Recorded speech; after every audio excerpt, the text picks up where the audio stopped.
Hello बच्चा लोग, तो कैसे हैं आप सब लोग। आई होप सब अच्छे होंगे, मज़े में होंगे और पढ़ाई कर रहे होंगे। तो आज हम जो अपना चैप्टर कर रहे हैं वो चैप्टर है इलेक्ट्रोकेमिस्ट्री। ठीक है, तो ये हमारा केमिस्ट्री का चैप्टर है। इससे पहले हमने चैप्टर किया था, वो मेरे को याद नहीं है कौन सा था पर है इलेक्ट्रोकेमिस्ट्री चैप्टर है ये जो है हमारा। ठीक है, चलो शायद थर्मोडायनेमिक्स या फिर इक्विलिब्रियम में से ही था कोई सा। चलो, तो सबसे पहले इसमें बात करते हैं कि इलेक्ट्रोकेमिस्ट्री होती क्या है। ये होती है एक ब्रांच है केमिस्ट्री की जो डील करती है जो मैटर के अंदर चेंज होते हैं किसकी वजह से, इलेक्ट्रिक करंट के पास होने की वजह से, या फिर केमिकल एनर्जी का इलेक्ट्रिकल एनर्जी में और इलेक्ट्रिकल एनर्जी का केमिकल एनर्जी में कन्वर्ट होने की वजह से जो चेंजेस होते हैं मैटर में वो होती है, उसको उसको हम कहते हैं इलेक्ट्रोकेमिस्ट्री। ठीक है, उसको हम क्या कहते हैं, इलेक्ट्रोकेमिस्ट्री। चलो, एक ऐसा डिवाइस जिसके अंदर ये चेंजेस आते हैं, मतलब जिसके अंदर ये चेंजेस ले जाए जाते हैं, होते हैं जिसके अंदर, तो वो उसको हम क्या बोलते हैं, उस डिवाइस को हम बोलते हैं सेल। उस डिवाइस को हम बोलते हैं सेल। सेल जो है वो हमारे दो टाइप्स के होते हैं। एक होता है हमारा इलेक्ट्रोकेमिकल सेल, दूसरा होता है हमारा इलेक्ट्रोलिटिक सेल। इलेक्ट्रोकेमिकल सेल में क्या है, केमिकल एनर्जी से इलेक्ट्रिकल एनर्जी में कन्वर्ट होता है। केमिकल एनर्जी हमारी इलेक्ट्रिकल एनर्जी में, और इलेक्ट्रोलिटिक सेल का मतलब इलेक्ट्रिकल एनर्जी केमिकल एनर्जी में कन्वर्ट होती है। ठीक है, अगली बात करें कंडक्टर्स की। कंडक्टर्स में क्या है, ऐसे सब्सटेंस जो अलाउ करे पैसेज ऑफ इलेक्ट्रिसिटी को उनके अंदर से। The substances which allow the passage of electric through them, उनको हम कहेंगे conductors, are known as conductors. ऐसे सब्सटेंसेज जो पैसेज ऑफ इलेक्ट्रिसिटी को उनके अंदर से क्या करे, पास होने दे, पैसेज ऑफ इलेक्ट्रिक को उनके अंदर से पास होने दे, तो उनको हम कहेंगे कंडक्टर्स, जिसके अंदर से इलेक्ट्रिसिटी पास हो सके। चलो, कंडक्टर्स दो टाइप के होते हैं हमारे पास। एक होता है मेटेलिक कंडक्टर, दूसरा जो होता है वो होता है इलेक्ट्रोलिटिक कंडक्टर्स। इलेक्ट्रोलिटिक कंडक्टर्स को हम इलेक्ट्रोलाइट्स भी बोलते हैं। क्या बोलते हैं, इलेक्ट्रोलाइट्स भी बोलते हैं। ठीक है, मेटेलिक कंडक्टेंस जो होती है वो हमारी डिपेंड करती है। एक मिनट पहले मैं आपको ये बता देती हूँ कि मेटेलिक कंडक्टर्स होते क्या है। मेटेलिक कंडक्टर ऐसे कंडक्टर्स होते हैं जो कंडक्ट करे इलेक्ट्रिसिटी को, किसकी वजह से, मूवमेंट ऑफ फ्री इलेक्ट्रॉन की वजह से। जो हम व्हेन पोटेंशियल डिफरेंस उनके एंड्स, जब उनके एंड्स के ऊपर कोई भी पोटेंशियल डिफरेंस अप्लाइड होता है तो कंडक्ट करते हैं इलेक्ट्रिसिटी को मूवमेंट ऑफ फ्री इलेक्ट्रॉन की वजह से, तो उसको हम बोलते हैं मेटेलिक कंडक्टर्स। ठीक है, जो मेटेलिक कंडक्टेंस जो होती है हमारी वो किसके ऊपर डिपेंड करती है, वो डिपेंड करती है नेचर और स्ट्रक्चर ऑफ मेटल, मेटल के नेचर के ऊपर और मेटल के स्ट्रक्चर के ऊपर, और नंबर ऑफ वैलेंस इलेक्ट्रॉन पर एटम, किसके ऊपर, नंबर ऑफ वैलेंस इलेक्ट्रॉन पर एटम के ऊपर, और एक टेम्परेचर के ऊपर। टेम्परेचर के अंदर इंडिपेंडेंट होती है कि मेटेलिक मतलब इंडिपेंडेंट नहीं, डिपेंडेंट होती है पर इन्वर्सली होती है कि जो मेटेलिक कंडक्टर है अगर वो डिक्रीज़ करेगी तो टेम्परेचर क्या होगा, इंक्रीज़ होगा। ठीक है, चलो अगली बात करते हैं इलेक्ट्रोलिटिक कंडक्टेंस की। इलेक्ट्रोलिटिक कंडक्टेंस क्या होता है, इलेक्ट्रोलिटिक कंडक्टर क्या होते हैं, ये ऐसे कंडक्टर होते हैं, दीज कंडक्ट इलेक्ट्रिसिटी, ये क्या करते हैं, इलेक्ट्रिसिटी को कंडक्ट करते हैं, किसकी वजह से, मूवमेंट ऑफ फ्री आयंस की वजह से। किसमें, एक्वस या फिर मोल्टन स्टेट में। मोल्टन या फिर एक्वस स्टेट में जब मूवमेंट होती है फ्री आयंस की, तो उसके अंदर वो इलेक्ट्रिसिटी को अगर पास कराते हैं तो उसको हम कहते हैं इलेक्ट्रोलिटिक कंडक्टर्स। तो इलेक्ट्रोलिटिक कंडक्टेंस किस किस के ऊपर डिपेंड करती है, एक तो concentration of ions in solution में, उसके ऊपर नेचर ऑफ इलेक्ट्रोलाइट, फिर size of ions produced and their solvation, size of ions produced and their solvation, और नेचर ऑफ सॉल्वेंट और उसकी विस्कोसिटी पे और टेम्परेचर पे। ठीक है, इसके ऊपर ये डिपेंड करती है। ठीक है, अगली बात करते हैं हम कंडक्टेंस मेजरमेंट की। किसकी, कंडक्टेंस मेजरमेंट की। तो सबसे पहला जो आता है वो आता है हमारा रेजिस्टेंस। क्या आता है, रेजिस्टेंस। रेजिस्टेंस का फॉर्मूला क्या होता है, R is equal to rho L by A. Rho जो है वो हमारी होती है रेजिस्टिविटी। क्या होती है, रेजिस्टिविटी। और अगर हम बात करें यूनिट ऑफ आर की, किसकी, यूनिट ऑफ आर की, तो होती है ओम। तो वो क्या होती है, ओम। तो रो आ गया हमारा R is equal to, rho क्या आ गया, ये उस साइड चला गया, R into A by L, R into A by L. ठीक है, अगली बात करें हम कंडक्टेंस की। कंडक्टेंस में क्या होता है, जी जो होता है वो इन्वर्स होता है रेजिस्टेंस का। किसका इन्वर्स होता है, रेजिस्टेंस का इन्वर्स। इसकी यूनिट क्या होगी, इन्वर्स होगी, तो ओम इन्वर्स, महो भी बोल सकते हैं इसको, ओम का उल्टा है एमएचओ, और साइमन भी बोल सकते हैं एस। ठीक है, अगली बात करें हम कंडक्टिविटी की। कंडक्टिविटी क्या होती है हमारी, कंडक्टिविटी को हम के से डिनोट करते हैं, कप्पा, जिसको हम कप्पा भी कहते हैं। तो K is equal to 1/ρ, 1/ρ rho, 1 by resistivity, ये रेजिस्टिविटी के उल्टा होता है तो के क्या आ गया G L by A, G L by A 1 by rho यानी कि क्या आ गया L by A by R, तो आर 1 बाई आर क्या हो गया जी, तो जी एल बाई ए। ठीक है, यूनिट ऑफ के की बात करें तो यूनिट ऑफ के होती है हमारी ohm inverse metre inverse, just a second, हाँ यूनिट ऑफ के जो होती है वो होती है हमारी ओम इनवर्स और मीटर इनवर्स और महो मीटर इनवर्स या फिर siemens metre inverse, siemens metre inverse. ठीक है, कंडक्टिविटी सेल की बात करें तो ये होते हैं एल बाई ए, और ये इसके अंदर जो हमारा ये एल बाई ए है वो क्या होता है सेल कांस्टेंट, एल बाई ए हमारा क्या होता है सेल कांस्टेंट। ठीक है, अगली बात करते हैं मेटल्स के लिए जितनी ज़्यादा वैल्यू होगी कंडक्टिविटी की उतनी ही ज़्यादा उसकी कंडक्टिंग पावर होगी, जितनी ज़्यादा वैल्यू होगी कंडक्टिविटी की उतनी ही ज़्यादा उसकी पावर होगी। ठीक है, इलेक्ट्रोलाइट्स की बात करें तो सिर्फ और सिर्फ कंडक्टिविटी हम यूज़ नहीं कर सकते, किसके लिए कंपेयर द कंडक्टिंग पावर के लिए, मतलब इलेक्ट्रोलाइट्स के लिए हम सिर्फ कंडक्टिविटी को यूज़ नहीं कर सकते to compare the conducting power, because it not only depends on the nature of electrolyte, ये किसके ऊपर डिपेंड नहीं करती सिर्फ नेचर ऑफ इलेक्ट्रोलाइट पे but also on the concentration of electrolyte, पर ये कंसनट्रेशन ऑफ इलेक्ट्रोलाइट्स के ऊपर भी डिपेंड करती है, सिर्फ नेचर के ऊपर डिपेंड नहीं करती है, ये कंसनट्रेशन के ऊपर भी डिपेंड करती है, तो हम कंडक्टिविटी को यूज़ नहीं कर सकते। ठीक है, अगली बात आती है हमारी मोलर कंडक्टिविटी की, किसकी बात आती है मोलर कंडक्टिविटी की। मोलर कंडक्टिविटी के अंदर क्या होता है इसका फॉर्मूला, इसको कहेंगे हम molar conductivity is equal to K into 1000 by M, K into 1000 by N is equal to molar conductivity is equal to K into V by N, K into V by N. तो unit of molar conductivity क्या आ गई siemens centimetre square mole inverse, siemens centimetre square mole inverse. ठीक है, equivalent conductivity, तो equivalent conductivity का मतलब क्या है, equivalent conductivity is equal to K into 1000 by N, N जो है वो क्या है हमारी नॉर्मेलिटी, एन जो है वो है हमारी नॉर्मेलिटी, इसके अंदर एम जो थी वो थी हमारी मोलैरिटी। ठीक है, तो क्या आ गया है ये equivalent conductivity equal to K into V, K into V. तो नंबर ऑफ ग्राम इक्विवेलेंट क्या होते हैं, वो होते हैं हमारे mole into N factor, mole into N factor. ठीक है, अगली बात आती है एन फैक्टर की। एन फैक्टर किसके लिए, आयनिक कंपाउंड्स के लिए एन फैक्टर होता है हमारा मोड ऑफ टोटल पॉजिटिव या फिर total negative charge, mode of total positive या फिर टोटल नेगेटिव चार्ज। तो देखो NaCl के लिए क्या होगा पॉजिटिव चार्ज कितना है 1, तो ये क्या हो गया एन फैक्टर हमारा 1। अगर बात करें Al2SO4 होल थ्राइस की तो 2Al3 plus plus 3SO4 2 minus, इसका एन फैक्टर हमारा क्या हो गया, इसका एन फैक्टर हमारा हो गया 6, इसका एन फैक्टर हमारा क्या हो गया 6 हो गया। ये मैं आपको लिखना भूल गई, just 3 into 2 6, N factor is equal to 6। ठीक है, चलो एन फैक्टर 6 हो गया। चलो अगली बात करते हैं relationship between equivalent conductivity and molar conductivity, relationship between equivalent conductivity और मोलर कंडक्टिविटी। तो molar conductivity is equal to molar equivalent conductivity into N factor, या फिर equivalent conductivity is equal to molar conductivity divide by N factor, divide by N factor. ठीक है, चलो अगली बात करते हैं variation of conductivity and molar conductivity with concentration, concentration के साथ मोलर कंडक्टिविटी और कंडक्टिविटी के अंदर वेरिएशन की।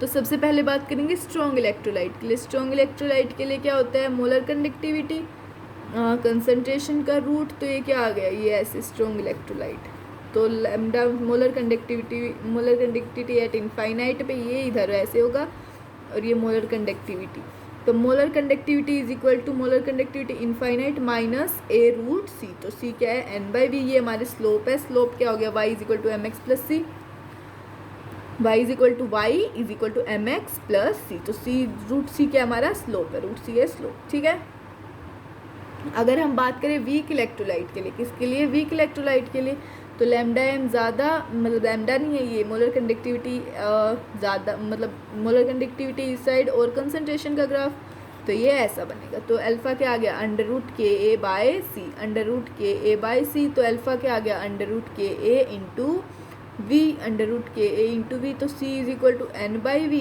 किसके इक्वल आ गया, एन क्या है इसके अंदर 1 बाई वी, तो के ए आ गया हमारा C alpha square divide by 1 minus alpha, C alpha square divide by 1 minus alpha. ठीक है, चलो आगे बात करते हैं Kohlrausch's law of independent migration of ions. ये हमारा इंपॉर्टेंट टॉपिक है, इसके ऊपर से क्वेश्चंस आते ही आते हैं आपके जेई के अंदर भी। अगर कोई बच्चा भाई बोर्ड्स का देख रहा हो कि भाई नेक्स्ट ईयर चलो कोई बात नहीं बोर्ड्स का देख ले, तो उसके अंदर भी इससे क्वेश्चंस आती हैं।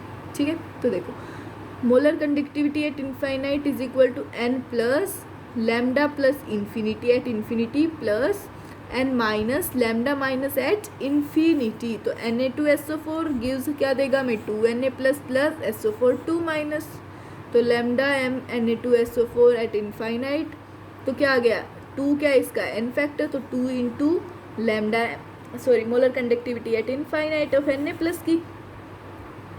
आपको क्वेश्चन में गिवन होगी, बस आपको निकालना है। ठीक है, plus am sorry molar conductivity of SO4 2 minus at infinity. ठीक है, Na2SO4 को ही चेंज कर दिया इसके अंदर। चलो अगली बात करते हैं हम कंडक्टोमेट्रिक टाइट्रेशंस की। किसकी बात करते हैं, कंडक्टोमेट्रिक टाइट्रेशन की। तो देखो जो कंडक्टेंस मेथड होता है वो हम यूज़ करते हैं किसके लिए, find out the end point of titration. Titration के एंड पॉइंट्स को फाइंड करने के लिए हम कंडक्टेंस मेथड को यूज़ करते हैं। ठीक है, तो एक टाइट्रेशन प्रोसेस के अंदर कुछ आयंस को हम रिप्लेस कर देते हैं दूसरे आयन से, तो ये सारे आयंस का क्या होता है, डिफरेंट मोलर कंडक्टिविटी होती है। इन सारे आयंस की क्या होती है, डिफरेंट मोलर कंडक्टिविटी। तो जो कंडक्टेंस है सॉल्यूशन का वो क्या करता है, वेरी करता है। सॉल्यूशन का कंडक्टेंस क्या करता है, वेरी करता है। ठीक है, चलो अगली बात करते हैं, these changes are more visible. ये चेंजेस क्या है, बहुत ज़्यादा मतलब मोर विजिबल है जब H प्लस और OH माइनस आयन क्या हो, रिप्लेस हो। जब हमारे H प्लस और OH माइनस आयन्स रिप्लेस हो दूसरे आयन से, और वो रिप्लेस हो दूसरे आयन से, तो because conductivity of H plus ion और OH माइनस आयन क्या होगी, हायर होगी दूसरे आयन से। तो दोनों आयन से H प्लस और OH माइनस की क्या होगी, कंडक्टिविटी हायर होगी। ठीक है, अगली बात करते हैं टाइट्रेशन ऑफ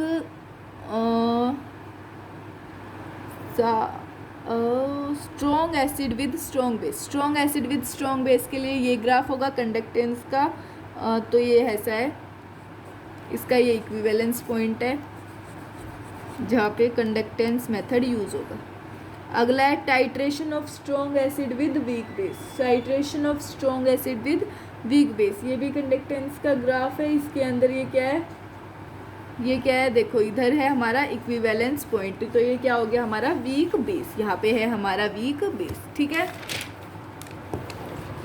नेक्स्ट बात करें टाइट्रेशन ऑफ वीक बेस की, किसके साथ, स्ट्रॉन्ग एसिड स्ट्रॉन्ग बेस के साथ। तो देखो वॉल्यूम ऑफ NaOH ये कंडक्टेंस ऐसे, इधर इसका जो क्या आ गया इक्विवेलेंस पॉइंट, इधर आ गया इक्विवेलेंस पॉइंट। ठीक है, ये हमारा strong base CH3COH weak acid, तो CH3COOH प्लस NaOH, तो क्या आ गया इधर CH3COO minus plus H plus plus Na plus OH minus, तो यहाँ पे क्या आ गया CH3COO minus Na plus plus H2O plus H2O।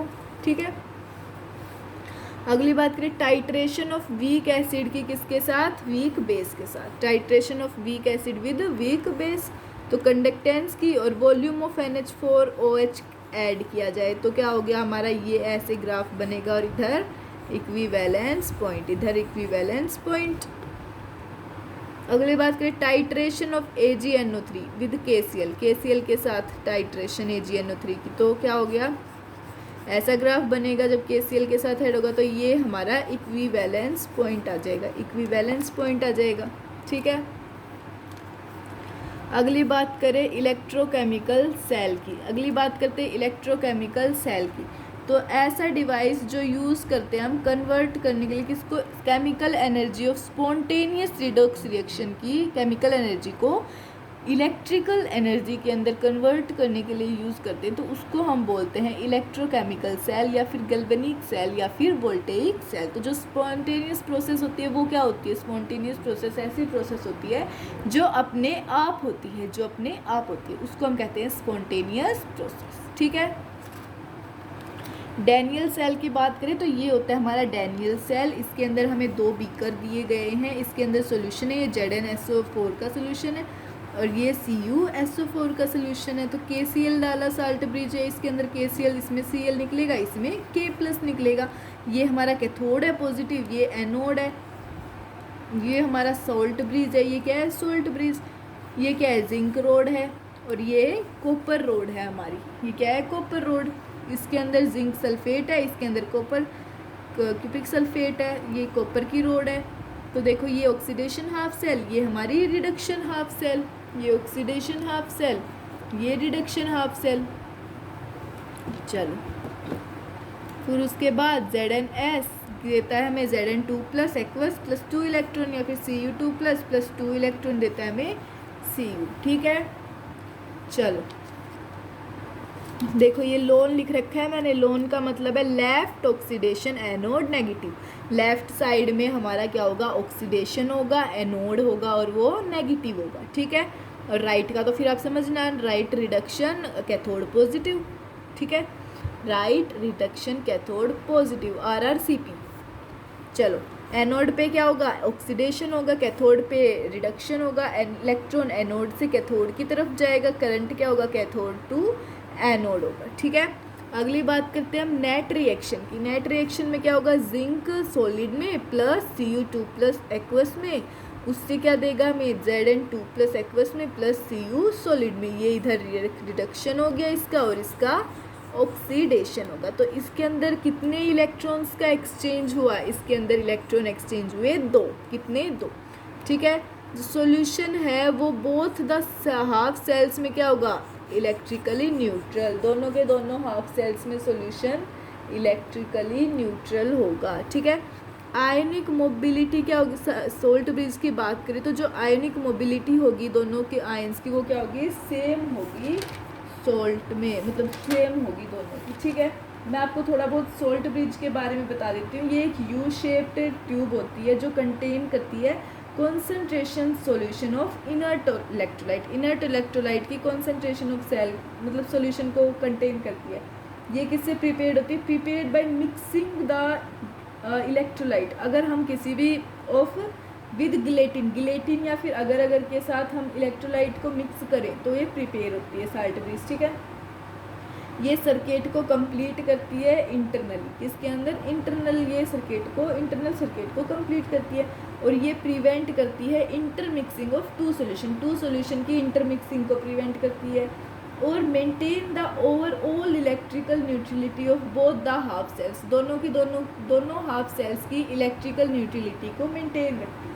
ठीक है। ये प्रिवेंट रखती है लिक्विड जंक्शन पोटेंशियल को। लिक्विड जंक्शन पोटेंशियल क्या होता है, ऐसा पोटेंशियल डिफरेंस जो अराइज हो दो सॉल्यूशन के बीच में जब यहाँ पे कांटेक्ट हो दोनों के एक दूसरे के साथ, with each other they are in contact. जब ये दोनों क्या हो, एक दूसरे के कांटेक्ट में हो। ठीक है। अगर हम इसकी प्रॉपर्टीज़ की बात करें तो ये क्या है, इनर्ट इलेक्ट्रोलाइट होनी चाहिए, स्ट्रॉन्ग इलेक्ट्रोलाइट होनी चाहिए और जो इसकी आयोनिक मोबिलिटी है दोनों सेल्स की वो क्या है, सेम है। ठीक है। अगली बात करते हैं हम सेल रिप्रेजेंटेशन की। सेल रिप्रेजेंटेशन के अंदर क्या है, देखो एनोड होता है पहले, उसके बाद ये 2 डंडे, फिर कैथोड। ये 2 डंडे हमारे सोल्ट ब्रिज है, ये 2 डंडे क्या है हमारे सोल्ट ब्रिज। तो पहले देखो, पहले होगा जिंक जिसके ऊपर चार्ज 0, लास्ट वाले पे भी 0 होना चाहिए चार्ज, फिर जिंक 2+, फिर Cu2+। पहले बीच में क्या होंगे हमारे एक्वस वाले, बीच में क्या होंगे हमारे एक्वस वाले और फिर होंगे सॉलिड वाले। ठीक है। ऐसे होती है हमारी सेल रिप्रेजेंटेशन। बीच में आएंगे आयंस, उसके बाद ये आ गया समझ में। चलो अगली बात करें इलेक्ट्रोड पोटेंशियल की। इलेक्ट्रोड पोटेंशियल क्या होता है? एक पोटेंशियल डिफरेंस इलेक्ट्रोड्स के बीच में और इलेक्ट्रोलाइट के बीच में, उसको हम कहते हैं इलेक्ट्रोड पोटेंशियल। मतलब कि इलेक्ट्रोड और इलेक्ट्रोलाइट के बीच में जो पोटेंशियल डिफरेंस होता है उसको हम क्या कहते हैं? Electrode potential. ये जो है ये क्या है? हमारी एक इंटेंसिव प्रॉपर्टी है। ये एक इंटेंसिव प्रॉपर्टी है। जो इलेक्ट्रोड पोटेंशियल है वो डिपेंड करता है नेचर ऑफ इलेक्ट्रोड पे, concentration of metal ion in solution के ऊपर और टेम्परेचर पे। Concentration of metal ion in solution पे और टेम्परेचर पे। तो नर्स इक्वेशन होगी, क्या होगी? ये एक नर्स इक्वेशन। ठीक है, आगे बात समझ में। चलो अगली बात करते हैं सेल पोटेंशियल की। किसकी बात करते हैं? सेल पोटेंशियल की। तो ई सेल क्या आ गया? E R cathode minus E R anode. E R cathode minus E R anode. ठीक है, स्टैंडर्ड सेल पोटेंशियल की बात करें तो E naught cell is equal to E naught R cathode minus E naught R anode. ठीक है, चलो अगली बात करते हैं इलेक्ट्रोकेमिकल सीरीज़ की। किसकी बात करते हैं? इलेक्ट्रोकेमिकल सीरीज़ की। तो देखो सबसे ऊपर जो होता है हमारा वो होता है फ्लोरीन। वो क्या होता है? Fluorine plus 2.87। सबसे नीचे जो होता है वो लिथियम माइनस 3.05। तो जो लिथियम है वो क्या है? स्ट्रॉन्गेस्ट रिड्यूसिंग एजेंट है। जो लिथियम है हमारा वो है स्ट्रॉन्गेस्ट रिड्यूसिंग एजेंट, और जो फ्लोरीन है वो क्या है? Strongest oxidising agent. Strongest oxidising agent. तो ये किस पे? 0 वोल्ट पे। ये क्या है? SHE standard hydrogen. SHE का मतलब होता है हमारा, एक मिनट रुको मैं आपको बताती हूँ। हाँ, SHE का मतलब होता है standard hydrogen electrode. Standard hydrogen electrode. ठीक है, जो हमारी ऑक्सीडाइजिंग पावर है वो डायरेक्टली प्रोपोर्शनल होती है स्टैंडर्ड रिडक्शन पोटेंशियल की, और जो रिड्यूसिंग पावर है वो इन्वर्सली प्रोपोर्शनल होती है स्टैंडर्ड रिडक्शन पोटेंशियल की। ठीक है, बीच का ये जो क्या है? ये है हमारा ऑक्सीडाइजिंग एजेंट है, और इसके अंदर हमारे रिड्यूसिंग एजेंट्स आते हैं। ठीक है, चलो नेक्स्ट जो बात करते हैं वो है हमारी applications of Gibbs free energy. Gibbs free energy की एप्लीकेशंस की। तो जो डेल्टा जी नोट है वो लेस देन 0 है और डेल्टा जी भी लेस देन 0 होगा, तो हमारी क्या होगी? स्पॉन्टेनियस रिएक्शन स्पॉन्टेनियस होगी। अगर ग्रेटर देन 0 होगा डेल्टा जी नोट या फिर डेल्टा जी, तो नॉन स्पॉन्टेनियस रिएक्शन होगी। और डेल्टा जी अगर हमारा 0 आ गया तो क्या आ गई? रिएक्शन जो है हमारी वो इक्विलिब्रियम में होगी। ठीक है, डेल्टा जी क्या होता है? Minus NF E naught cell. तो ई नोट सेल अगर ग्रेटर देन 0 हुआ तो स्पॉन्टेनियस रिएक्शन होगी, और अगर ई नोट सेल हमारा लेस देन 0 हुआ तो नॉन स्पॉन्टेनियस रिएक्शन। ठीक है, अगली बात करते हैं हम relationship between Gibbs free energy और इलेक्ट्रोड पोटेंशियल। इलेक्ट्रोड पोटेंशियल और गिब्स फ्री एनर्जी के अंदर रिलेशन की। तो delta G naught is equal to minus NF E naught cell. Delta G naught is equal to minus NF E naught cell. तो delta G किसके equal आ गया? Minus NF E cell, minus NF E cell की। ठीक है, अगली बात करते हैं नर्स इक्वेशन की। नर्स इक्वेशन क्या होती है? देखो जो डेल्टा जी है वो इक्वल होता है delta G naught plus RT/LN/Q। Delta G is equal to delta G naught plus RT/LN/Q। तो डेल्टा जी किसके इक्वल आ गया? Delta G naught plus 2.303 RT log 10Q, क्योंकि एलन से लॉग किया तो 2.303 आ गया। डेल्टा जी की वैल्यू क्या होती है? माइनस NF ई सेल, और डेल्टा जी नोट की value minus NF E naught cell plus 2.303 RT log 10Q। तो ई सेल क्या आ गया? ई नोट सेल, ये इससे ये cancel, 2.303 RT divide by NF log 10Q। तो R की वैल्यू क्या आ गई? 8.314 joule kelvin inverse mole inverse. T आ गया हमारा 298 केल्विन 25 डिग्री सेल्सियस। तो ई सेल आ गया E naught cell minus 0.5059 by N log 10Q। A plus B gives C plus D।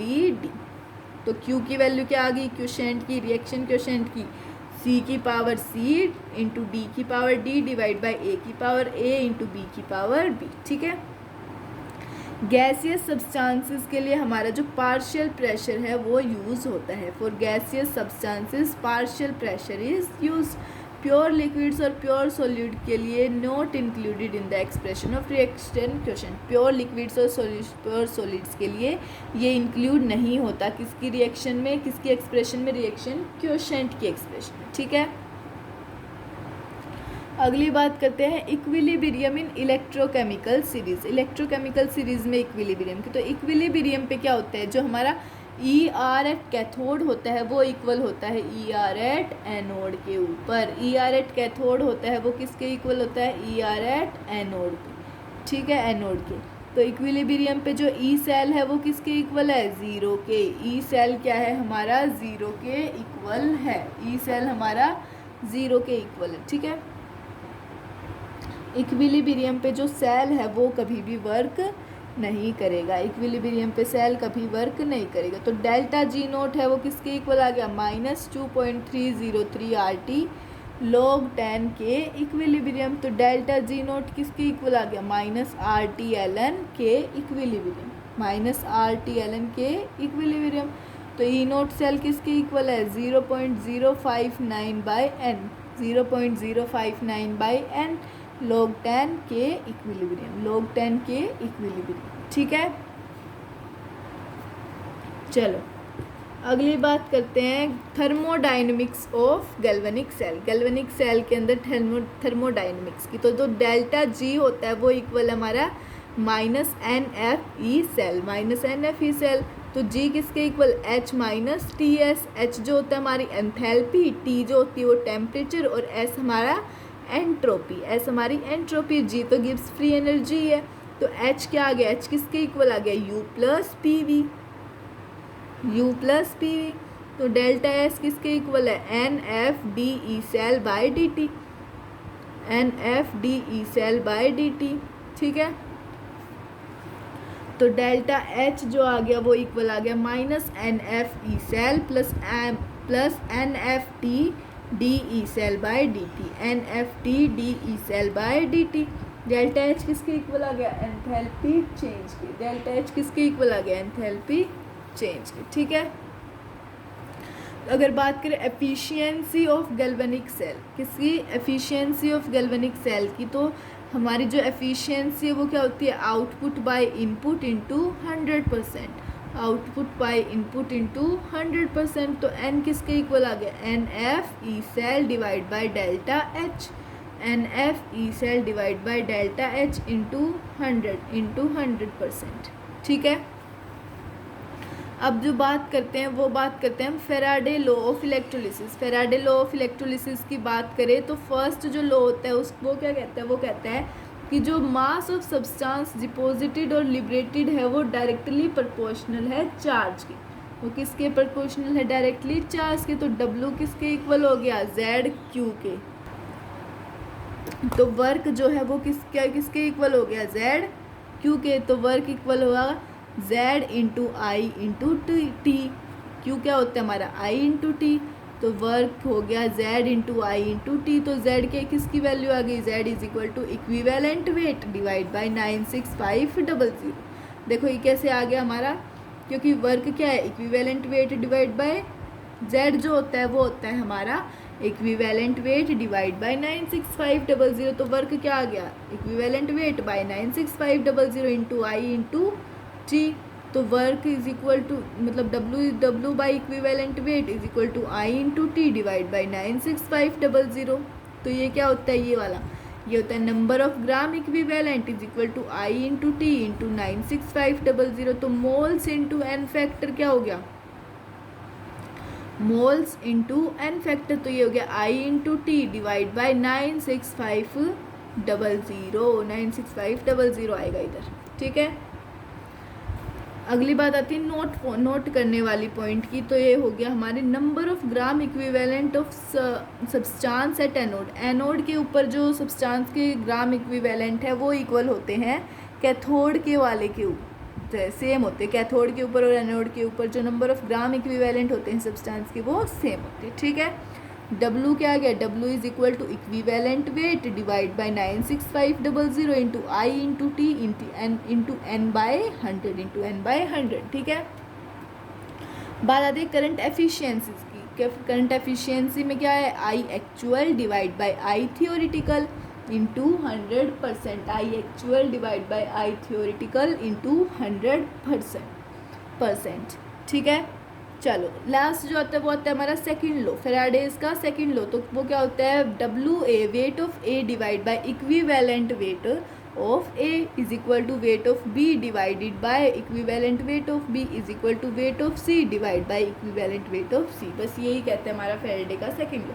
चलो तो जो ये हमारा ये चैप्टर है इलेक्ट्रोकेमिस्ट्री वो ख़त्म हो गया। मैंने सारी चीज़ें डिटेल्स में नहीं पढ़ाई है, मैंने ऐसे पढ़ाया है मतलब कि जो आपका पेपर में आ जाए। ठीक है, इसके ऊपर क्वेश्चन अभी हम नहीं कर रहे हैं, अभी क्वेश्चन नहीं करेंगे, बाद में क्वेश्चन करेंगे जब सारी की सारी थ्योरी कंप्लीट हो जाएगी। ठीक है बच्चों, तो अभी मैं आपसे विदा लेना चाहूँगी, मिलते हैं नेक्स्ट लेक्चर में। तब तक के लिए टाटा बाय बाय। और हाँ, बाय बाय होने से पहले, काटने से पहले एक बार सब्सक्राइब कर देना, चैनल को लाइक कर देना, शेयर कर देना और कमेंट में बताना कैसा लगा और बता देना कि नेक्स्ट वीडियो किसकी डालनी है। ठीक है, चलो, और टेलीग्राम चैनल और इंस्टा पे अगर कोई भी डाउट हो, डिस्कशन करना हो तो मैसेज कर देना और चैनल को ज्वाइन करके फॉलो कर लेना इंस्टा को। ठीक है, चलो मिलते हैं नेक्स्ट लेक्चर में, तब तक के लिए tata bye bye, take care, thank you.